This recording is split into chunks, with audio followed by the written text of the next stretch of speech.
Hello everyone. History of extension activities, प्रसार गतिविधियों का इतिहास। इस श्रृंखला में हम भारत में आज़ादी से पहले और आज़ादी के बाद चलाए जाने वाले प्रसार कार्यक्रमों का अध्ययन कर रहे हैं। क्या उनकी ऐतिहासिक पृष्ठभूमि रही, वर्तमान में जो प्रसार कार्यक्रम चल रहे हैं उनको पहले किस तरीके से प्रारंभ किया गया था, कैसे उनको इम्प्लीमेंट किया गया था, इसके बारे में हम जानकारी प्राप्त कर रहे हैं। और इस सीरीज़ में अभी हम पढ़ रहे हैं स्वतंत्रता प्राप्ति से पूर्व की जाने वाली प्रसार गतिविधियों के बारे में। और आज इस श्रृंखला की स्वतंत्रता प्राप्ति से पूर्व की गई गतिविधियों में आज आखिरी योजना के बारे में हम पढ़ेंगे, जिसमें महात्मा गांधी के रचनात्मक कार्यक्रम सम्मिलित किए जाते हैं। Constructive programmes of Gandhi ji. हम सभी जानते हैं कि महात्मा गांधी जो हमारे राष्ट्रपिता थे और उन्हें हम बापू के नाम से जानते हैं, उन्होंने गरीब लोगों के लिए, ग्रामीण जनता के लिए बहुत सारे कार्यक्रम किए। उनका मानना ये था कि भारत गांवों का देश है, तो अगर हम गांवों का विकास करेंगे तभी हमारे देश का विकास हो सकेगा, अन्यथा हमारे देश का विकास नहीं हो पाएगा। और इसी सोच के साथ में उन्होंने हमें 1920 में एक कार्यक्रम प्रारंभ किया, जो उनके गुजरात के सेवाग्राम में, जो वर्धा डिस्ट्रिक्ट में था, उस सेवाग्राम के से प्रारंभ करके उन्होंने ये विकास का कार्यक्रम प्रारंभ किया। इस विकास के कार्यक्रम में या इन रचनात्मक कार्यक्रम में बहुत सारी महिलाएं भी सम्मिलित थी और उन्होंने भी मिलजुल करके समाज सुधार का काम किया। ऐसे गांव की कल्पना की गई इसमें, जिसमें सभी धर्म, जातियों, समुदायों और वर्ग के लोग मिलजुल कर रहें, मेहनत करें और अपनी ज़िंदगी को सम्मानपूर्वक जिएं। उन्हें वो सभी चीज़ें मिलें जिसके वो हकदार हैं, जिसका उन्हें हक है, उन्हें ज़रूरत है। और इसके लिए उन्होंने 18 सूत्री कार्यक्रम बनाए, जिसमें बहुत सारे उद्देश्यों को लेकर के वो चले थे। और उन सभी उद्देश्यों की पूर्ति के लिए या उन लक्ष्यों तक पहुंचने के लिए उन्होंने 18 पॉइंट प्रोग्राम बनाया था। गांधी जी के रचनात्मक कार्यक्रमों के जो उद्देश्य थे, उनमें सबसे पहला है आत्मविश्वास का विकास। उन्होंने ये महसूस किया कि गांव के लोगों में आत्मविश्वास और स्वावलंबन की भावना की बहुत कमी है, तो इसलिए इस भावना के विकास के लिए काम किया गया। समाज के तिरस्कृत लोगों, दलित लोगों और अछूत लोगों को उनका अधिकार दिलाना। नेक्स्ट है गांवों का सर्वांगीण विकास करना और ग्रामीणों के कल्याण के लिए योजनाएं चलाना और देश भर में, पूरे भारतवर्ष में इन योजनाओं का क्रियान्वयन करना। किसान और मजदूर जो भी कुछ उत्पादित करते थे, उसको जब वो बेचते थे तो सीधे मार्केट में नहीं जा सकते थे। बहुत सारे बिचौलिए इस पूरी चेन में होते थे। सप्लाई चेन के अंतर्गत बहुत सारे मिडिलमैन हुआ करते थे।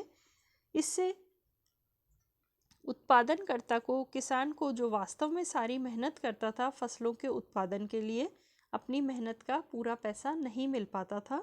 ये चीज़ महात्मा गांधी को बहुत ज़्यादा परेशान करती थी। इसीलिए उन्होंने अपने कार्यक्रमों के उद्देश्य में एक उद्देश्य को रखा, बिक्री व्यवस्था में बिचौलिए का अस्तित्व समाप्त करना। सामाजिक तथा आर्थिक रूप से पिछड़े लोगों को शोषण से मुक्त कराना।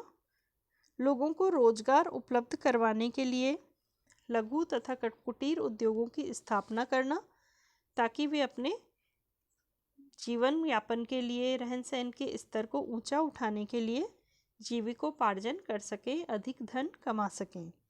इसके साथ साथ ही उत्पादनों का विकेंद्रीकरण करना। किसी एक ही स्थान पर सभी प्रोडक्ट्स नहीं उत्पादित किए जाएं, अलग अलग जगह पर अलग अलग चीज़ों का प्रोडक्शन किया जाए, ताकि सभी स्थानों को विकास के लिए समुचित अवसर मिल सके।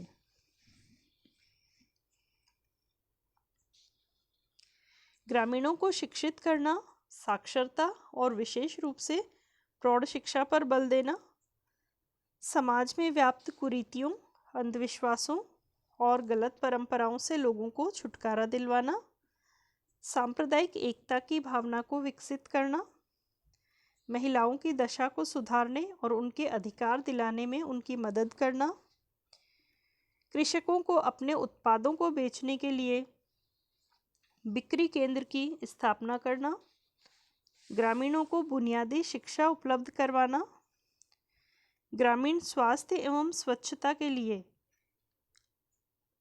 कार्यक्रम चलाना तथा ग्रामीणों को शुद्ध पेयजल उपलब्ध करवाना, मातृभाषा हिंदी के प्रति लोगों में सम्मान की भावना बढ़ाना और हिंदी का प्रचार प्रसार करना, श्रमिकों, कृषकों, लघु एवं गृह उद्योग कर्मियों के लिए संगठन बनाना ताकि वो अपनी समस्याओं को सही तरीके से प्रस्तुत कर सके,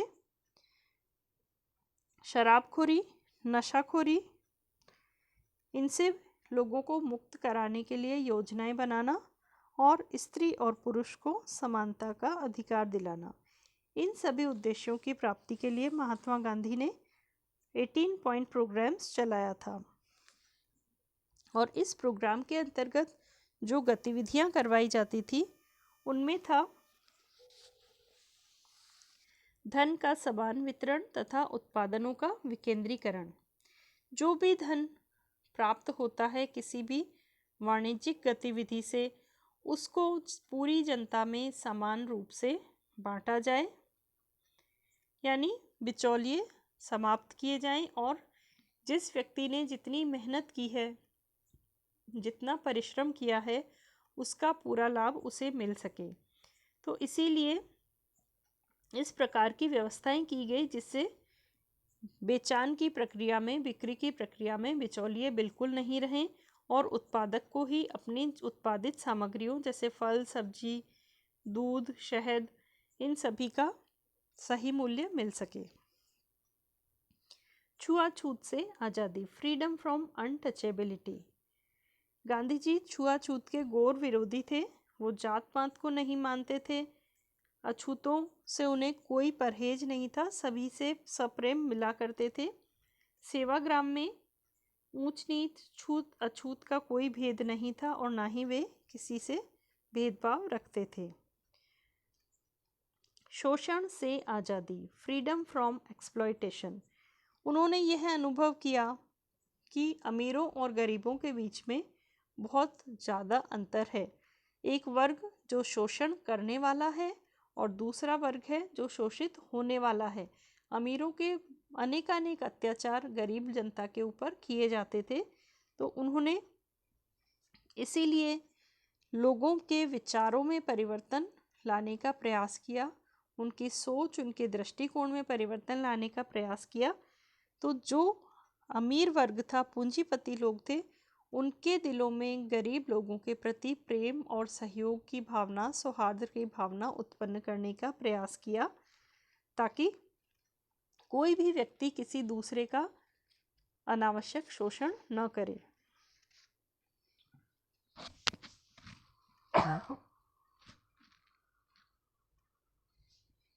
स्वावलंबन पर बल, efforts for self independence. Mahatma Gandhi ने ये देखा कि भारतीय लोग स्वावलंबी नहीं हैं, वे अपनी बहुत सारी आय के लिए, रोजगार के लिए दूसरे लोगों पर निर्भर करते हैं। इसीलिए उन्होंने लोगों में कुटीर उद्योगों की, लघु उद्योगों की स्थापना पर बल दिया, जिनमें हथकरघा, सूत कातना, गुड़ बनाना, मोमबत्ती बनाना, साबुन बनाना, तेल, चमड़े आदि की छोटी मोटी चीज़ें बनाना, इस तरह की कार्य प्रमुख थे जो कोई भी व्यक्ति अपने घर पर रहकर खाली समय में इस काम को करके धन उपार्जित कर सकता था। इसीलिए उनके द्वारा, उनका चरखा सभी जानते हैं, बहुत ही प्रसिद्ध है, जिससे उन्होंने लोगों को अपने लिए स्वयं ही अपना सूत कातने के लिए प्रेरित किया ताकि लोग जब फसलों का समय है, खेती का समय है, वो समय तो खेतों में दें, लेकिन शेष समय को भी सही रूप से उसका उपयोग करें और उस समय पर खाली बैठ करके इधर उधर की बातें नहीं करके उसका सदुपयोग करें और अपनी धनार्जन में वृद्धि करें। शिक्षा की व्यवस्था करना, अरेंजमेंट ऑफ एजुकेशन। ये गांधी जी का मानना था कि जब तक व्यक्ति पूर्ण शिक्षित या साक्षर नहीं होगा तब तक वो देश के लिए बहुत उपयोगी नहीं है। उनकी सोचने समझने की शक्ति, तर्क करने की शक्ति, ये सभी शिक्षा के माध्यम से ही प्राप्त हो सकते हैं। इसीलिए उन्होंने बहुत सारी तरह की शिक्षण व्यवस्थाएं प्रारंभ की, जिसमें मूलभूत शिक्षा यानी बेसिक एजुकेशन, प्रौढ़ शिक्षा एडल्ट एजुकेशन और स्त्री शिक्षा विमेन एजुकेशन पर बहुत ज़्यादा एम्फेसिस दिया। बहुत सारे तरह के स्कूल खोले गए और लोगों को शिक्षण का महत्व समझाकर शिक्षा के प्रति जागरूक भी किया गया।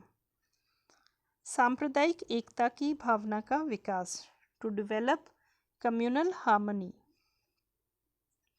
गांधी जी ने ये महसूस किया कि भारत की जनता विभिन्न वर्गों में, विभिन्न सांप्रदायिक समूहों में बटी हुई है। उनमें एकता नहीं है, भाईचारा नहीं है, सहयोग की भावना भी नहीं है और इसीलिए किसी भी प्रकार का आंदोलन हमेशा सफल नहीं हो पाता। अंग्रेज़ों से आज़ादी भी नहीं मिल पा रही थी। बहुत सारे सांप्रदायिक दंगे जगह जगह पर होते रहते थे, जिसकी वजह से देश को बहुत ही नुकसान पहुंचता था और विकास की संभावनाएं तो क्षीण ही हो जाती थी। तो उन्होंने अपनी गतिविधियों में इस तरह के प्रेरक भाषण और वक्तव्य रखे, जिनके माध्यम से वे विभिन्न संप्रदायों में सौहार्द उत्पन्न करने में सफल हुए। सत्यनिष्ठा। गांधी जी को झूठ से सख्त नफरत थी और उनके दो हथियार थे जिनके माध्यम से उन्होंने आज़ादी की लड़ाई लड़ी। वे थे सत्य और अहिंसा। उन्हें सत्य का पुजारी भी कहा जाता है और उन्होंने लोगों को प्रेरित किया कि वे भी झूठ बोलने की आदतों को छोड़ें, अनावश्यक भ्रामक जानकारियां इधर उधर प्रसारित न करें और हमेशा सच का साथ दें, सच्चाई का साथ दें, अपने कर्तव्यों का पूरी निष्ठा के साथ में पालन करें। कृषकों, बुनकरों, श्रमिकों और विद्यार्थियों का संगठन बनाना। गांधी जी संगठनात्मक संरचनाओं पर, संगठन की शक्ति पर बहुत ही महत्वपूर्ण जोर दिया करते थे। विशेष उनका लगाव था या वो समझते थे कि इन संगठनों के माध्यम से ही आवाज़ को बुलंद किया जा सकता है, अपनी ज़रूरतों को आगे पहुंचाया जा सकता है। इसीलिए उन्होंने इन सभी वर्गों की जो भी जटिलतम समस्याएं हैं उनका भी समाधान हो सके, इसके लिए बहुत सारे संगठन बनाए, जैसे गौ सेवा संघ, खादी विद्यालय, गांधी आश्रम, भारत ग्रामोद्योग संगठन, गांधी निकेतन, गांधी सेवा सदन, कस्तूरबा आश्रम आदि। इस तरह के बहुत सारे संगठन उन्होंने स्थापित किए और ये सभी संगठन प्रजातंत्र के सिद्धांतों पर, डेमोक्रेसी के प्रिंसिपल्स पर आधारित थे और इसमें लोगों को प्रेरित किया गया कि वो इन संगठनों के सदस्य बने और इन संगठनों के माध्यम से अपनी सारी समस्याएं अपने उच्चाधिकारियों तक पहुंचाएं और समस्याओं का समाधान करने में उनको मदद मिल सके। प्राकृतिक चिकित्सा या नेचुरोपैथी। गांधी जी के कार्यक्रमों में एक एक्टिविटी प्राकृतिक चिकित्सा की भी थी।